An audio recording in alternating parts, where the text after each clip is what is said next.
പതിവ് പോലെ ഇന്നത്തെ പുത്തൻപുലരിയും നമുക്ക് അയ്യപ്പൻ്റെ സന്നിധാനമായ ശബരിമലയിൽ നിന്നും ആരംഭിക്കാം. കാരണം 41 ദിവസത്തെ വ്രതാനുഷ്ഠാനങ്ങൾക്കൊക്കെ ഒടുവിൽ മണ്ഡലകാലം പരിസമാപ്തിയായിരുന്നു. അതിനുശേഷം ഇന്നലെ ഇപ്പോൾ മകരവിളക്ക് മഹോത്സവത്തിനായി തിരുനട തുറന്നിരിക്കുകയാണ്. ഭക്തലക്ഷങ്ങൾ വീണ്ടും ശബരിമല സന്നിധാനം ലക്ഷ്യമാക്കി യാത്ര നടത്തുകയാണ്. അപ്പോൾ അവിടെ മിഥുൻ മുരളി സന്നിധാനത്തുണ്ട്. ആദ്യം ശരണമന്ത്രത്തിൻ്റെ നാളുകൾ.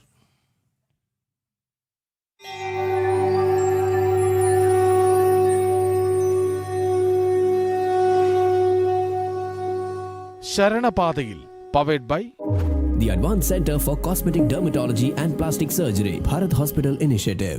UGS Gold Loan വാർഷിക പലിശ 4% മാത്രം. Co-powered by Willy White Toothpaste. മറക്കണ്ട, brush before bed with Willy White Toothpaste. Colour മങ്ങാത്ത വൃത്തി ലേക്രോൾ car shampoo. in association with Dhanlakshmi Bank. Banking on relationships forever. Wedding options എന്ന് പറഞ്ഞാൽ എല്ലാവർക്കും ഒരേ ചോയ്സ് ആണ്.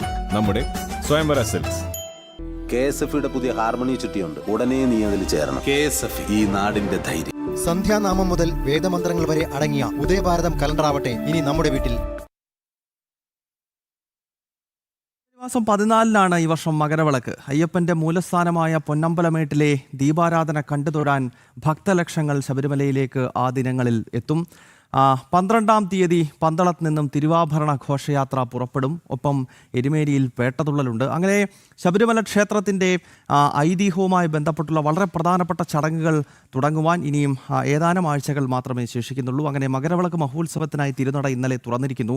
മകരവിളക്ക് മഹോത്സവത്തിനായി നട തുറന്ന ദിവസം തന്നെ വലിയ ഭക്തജന തിരക്കാണ് ശബരിമലയിൽ അനുഭവപ്പെട്ടത്. ഇന്നലെ മാത്രം 57,000-ത്തിലധികം ഭക്തർ അയ്യപ്പനെ കണ്ടു തൊഴുതുവെന്ന് കണക്കുകൾ വ്യക്തമാക്കുന്നുണ്ട്. മിഥുൻ മുരളി സന്നിധാനത്തുണ്ട്. മിഥുൻ, ഈ മണ്ഡലകാലം അങ്ങനെ പരിസമാപ്തിയായി, മകരവിളക്ക് മഹോത്സവം തുടങ്ങി. ഇനിയും ഏതാണ്ട് 2 ആഴ്ച കഴിഞ്ഞാൽ പന്തളത്ത് നിന്നും തിരുവാഭരണം യാത്രയാകും. പിന്നീട് 14 കഴിഞ്ഞാൽ ദീപാരാധന നമുക്ക് പൊന്നമ്പലമേട്ടിൽ കണ്ടുതൊഴാം. അങ്ങനെ വളരെ വിശേഷാൽപ്പെട്ട ചടങ്ങുകളിലേക്ക് ശബരിമല നീങ്ങുകയാണ്. വലിയ ഭക്തജനത്തിരക്കുണ്ട് എന്ന് ഞങ്ങൾക്ക് ഈ വാളിന് പുറകിൽ, മിഥുൻ മുരളിയുടെ പുറകിൽ കാണുന്ന ദൃശ്യങ്ങളിലൂടെ തന്നെ മനസ്സിലാക്കാൻ കഴിയുന്നു. മറ്റു വിശേഷങ്ങൾ പറയൂ സന്നിധാനത്ത്.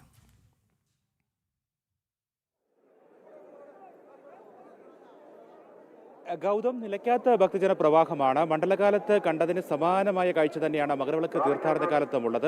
നട തുറന്ന ആദ്യ ദിവസം തന്നെ 1,00,000-ന് മുകളിൽ ഭക്തർ ദർശനം നടത്തി. ഇന്നലെ വൈകിട്ട് 5 മണി മുതൽ രാത്രി 11 മണി വരെയുള്ള കണക്കാണ്. 52,000-ന് മുകളിൽ ഭക്തരാണ് ഇന്നലെ ഈ കുറഞ്ഞ സമയം കൊണ്ട് ദർശനം നടത്തിയത്. ഇന്ന് പുലർച്ചെ 3 മണിക്ക് നട തുറന്നപ്പോൾ മുതൽ അനുഭവപ്പെടുന്ന തിരക്കാണ് എനിക്ക് പിന്നിൽ ഫ്ലൈ ഓവറിൽ നിന്നും കാണുന്നത്. ഫ്ലൈ ഓവറും നടപ്പന്തലുമെല്ലാം ഭക്തരാൽ തിങ്ങി നിറഞ്ഞിരിക്കുകയാണ്. ഇന്ന് രാവിലെ 7 മണി വരെയുള്ള കണക്ക് പ്രകാരം 12,000-ന് മുകളിൽ ഭക്തർ ദർശനം നടത്തിയിട്ടുണ്ട്. കാനനപാതയിലൂടെ മണ്ഡലകാലത്ത് എന്ന പോലെ തന്നെ ധാരാളം ഭക്തർ എത്തുന്നുണ്ട്. സന്നിധാനവും പരിസരവും എല്ലാം ഇപ്പോൾ ഭക്തരാൽ തിങ്ങി നിറഞ്ഞിരിക്കുകയാണ്. ദർശനം കഴിഞ്ഞ് മലയിറങ്ങാൻ വേണ്ടി വിശ്രമിക്കുന്ന ഭക്തരുടെ തിരക്കുണ്ട്. ഒപ്പം തന്നെ ദർശനത്തിന് വേണ്ടി വെരിവെച്ച് കാത്തിരിക്കുന്ന ഭക്തരുടെയും വലിയ തിരക്ക് സന്നിധാനത്ത് വിവിധ ഭാഗങ്ങളിൽ അനുഭവപ്പെടുന്നുണ്ട്. അന്നദാന മണ്ഡപത്തിനും മാളികപ്പുറത്തിനും സമീപമുള്ള ഭാഗം, അരവണ കൗണ്ടറിനും മുന്നിലുള്ള ഭാഗം എന്നിവിടങ്ങളിലെല്ലാം ഭക്തജന നിബിഡമാണ്. ഈ മണിക്കൂറുകൾ വലിയ തിക്കും തിരക്കും സന്നിധാനത്ത് അനുഭവപ്പെടുന്നുണ്ട്. ഫ്ലൈ ഓവർ കടന്നു വരുന്ന ഭക്തജനങ്ങളുടെ ദൃശ്യങ്ങളാണ് കാണുന്നത്. സോപാനത്തിന് സമീപത്തേക്ക് കടന്നു വരുന്ന അയ്യപ്പസ്വാമിയെ ദർശിക്കുന്നതിന് ഏതാനും നിമിഷങ്ങൾ മാത്രമുള്ള ഭക്തജനങ്ങളുടെ തിരക്കാണ് ഈ കാണുന്നത്. ഈ കാണുന്ന ഭക്തജനങ്ങളിൽ അയൽ സംസ്ഥാന ഭക്തജനങ്ങളും കൂടുതലുണ്ട്. മണ്ഡലകാലം അവസാനിക്കാൻ പോകുന്ന അവസാന 2 ആഴ്ചകളിൽ അയൽ സംസ്ഥാന ഭക്തജനങ്ങൾ വലിയ തിരക്കാണ് അനുഭവപ്പെട്ടത്. മലയാളികളെക്കാൾ കൂടുതൽ എന്ന് പറയാവുന്ന വിധം ആ അവസാന 2-3 ആഴ്ചകളിൽ അയൽ സംസ്ഥാന ഭക്തജനങ്ങൾ എത്തിയിരുന്നു. മകരവിളക്ക് തീർത്ഥാടന കാലത്തും സമാനമായി തന്നെ അയൽ സംസ്ഥാന ഭക്തജനങ്ങൾ കൂടുതലായി എത്തുന്നുണ്ട്. കുഞ്ഞയ്യപ്പന്മാരും കുഞ്ഞു മാളികപ്പുറങ്ങളുമൊക്കെ ധാരാളമായി എത്തുന്നുണ്ട്. അവധിയുടെ ദിവസങ്ങൾ ഒക്കെ ആയതുകൊണ്ട് തന്നെ കുഞ്ഞുങ്ങളുമൊക്കെയായി ഇന്നലെയും ഇന്നുമായി ധാരാളം ഭക്തജനങ്ങൾ എത്തുന്നുണ്ട്. നിലയ്ക്കലിൽ നിയന്ത്രിച്ചുകൊണ്ടാണ് മണ്ഡലകാലത്തിൽ എന്ന പോലെ തന്നെ സന്നിധാനത്തെ തിരക്ക് നിയന്ത്രണ വിധേയമാക്കുന്നത്. ഇന്നലെ നട തുറന്ന ആദ്യ ദിവസം രാവിലെ മുതൽ തന്നെ നിലയ്ക്കൽ വലിയ തിരക്കാണ് അനുഭവപ്പെട്ടത്. നിലയ്ക്കലിൽ കൂടുതൽ സമയം ഭക്തജനങ്ങൾക്ക് കാത്തു നിൽക്കേണ്ട സാഹചര്യമുണ്ട്. നിലയ്ക്കലിൽ സ്പോട്ട് ബുക്കിംഗ് കൗണ്ടറിന് മുന്നിൽ ഭക്തരുടെ വലിയ വരിയാണ് ഇന്നലെ കൂടുതൽ സമയവും അനുഭവപ്പെട്ടത്. സ്പോട്ട് ബുക്കിംഗ് ക്രമീകരണങ്ങളുമൊക്കെ ബന്ധപ്പെട്ട് ചില ആശയക്കുഴപ്പങ്ങളൊക്കെ ഇന്നലെ മണിക്കൂറുകളോളം നിലയ്ക്കലിൽ തുടരുകയും ചെയ്തു. നിലയ്ക്കൽ മുതൽ നിയന്ത്രണങ്ങൾ ഏർപ്പെടുത്തിക്കൊണ്ട് മണ്ഡലകാലത്ത് എങ്ങനെയാണോ സന്നിധാനത്തെ തിരക്ക് നിയന്ത്രണ വിധേയമാക്കിയത് ആ രീതിയിൽ തന്നെയാണ് ഇത്തവണ മകരവിളക്ക് തീർത്ഥാടനം തുടങ്ങിയ ഇന്നലെ മുതൽ സന്നിധാനത്തെ തിരക്ക് നിയന്ത്രണ വിധേയമാക്കിക്കൊണ്ടിരിക്കുന്നത്. മരക്കൂട്ടം മുതൽ ക്യൂ ഉണ്ട്. മരക്കൂട്ടം മുതൽ ബാച്ചുകളായി തിരിച്ചുകൊണ്ട് വിവിധ ഘട്ടങ്ങളായി ഭക്തജനങ്ങളെ മുന്നോട്ട് നീക്കുന്നു. മരക്കൂട്ടം മുതൽ നടപ്പന്തൽ വരെയുള്ള ഭാഗങ്ങളിൽ കുറച്ച് കൂടുതൽ സമയം ഭക്തജനങ്ങൾക്ക് കാത്തു നിൽക്കേണ്ട സാഹചര്യമുണ്ട്. മരക്കൂട്ടം മുതൽ നടപ്പന്തൽ വരെ വളരെ സാവധാനമാണ് ക്യൂ മുന്നോട്ട് നീങ്ങുന്നത്. ഒപ്പം തന്നെ മിനിറ്റിൽ 70ഓളം ഭക്തജനങ്ങളെ 18-ാം പടി കയറ്റിവിടാൻ ശ്രമിക്കുന്നു.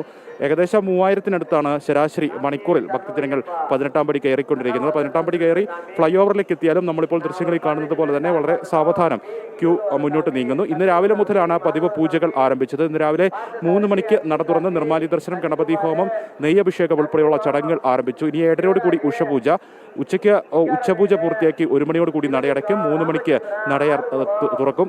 വൈകിട്ട് 6:30 ദീപാരാധന, രാത്രി 10 മണിയോടടുത്ത് അത്താഴ പൂജ, രാത്രി 10:50 ഹരിവരാസനം പാടി 11 മണിക്ക് നടയടയ്ക്കും. ഈ രീതിയിലുള്ള പൂജാക്രമങ്ങൾ പതിവ് പൂജകൾ തന്നെയാണ് ഇനിയുള്ള ദിവസങ്ങളിലും തുടർന്ന് പോരുന്നത്.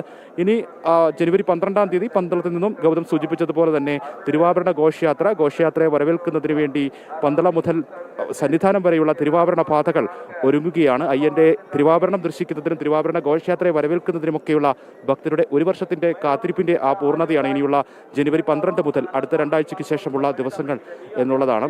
ജനുവരി 14-ാം തീയതി വൈകിട്ട് മകരസംക്രമ നാളിൽ ഘോഷയാത്ര സന്നിധാനത്ത് എത്തും. തിരുവാഭരണം ചാർത്തി ഭഗവാന് ദീപാരാധന നടക്കുമ്പോൾ പൊന്നമ്പലമേട്ടിൽ മകരജ്യോതി തെളിയും. പിന്നീട് ജനുവരി 19 വരെയാണ് ഭക്തജനങ്ങൾക്ക് ദർശനം നടത്തുന്നതിനുള്ള സൗകര്യം ഉള്ളത്. ജനുവരി 20-ാം തീയതി രാവിലെ പന്തളം കൊട്ടാരം രാജപ്രതിനിധി നാരായണവർമ്മ തമ്പുരാൻ ആചാരപരമായി ദർശനം നടത്തി മലയിറങ്ങുന്നതോടുകൂടി ഇത്തവണത്തെ മകരവിളക്ക് തീർത്ഥാടനത്തിനും സമാപനമാകും. ജനുവരി 19-ാം തീയതി രാത്രിയാണ് പ്രധാനപ്പെട്ട ചടങ്ങായിട്ടുള്ള ഹരിവരാസനം പാടി നടയടച്ചതിന് ശേഷം മാളികപ്പുറത്ത് വലിയ ഗുരുതി നടക്കുന്നത്.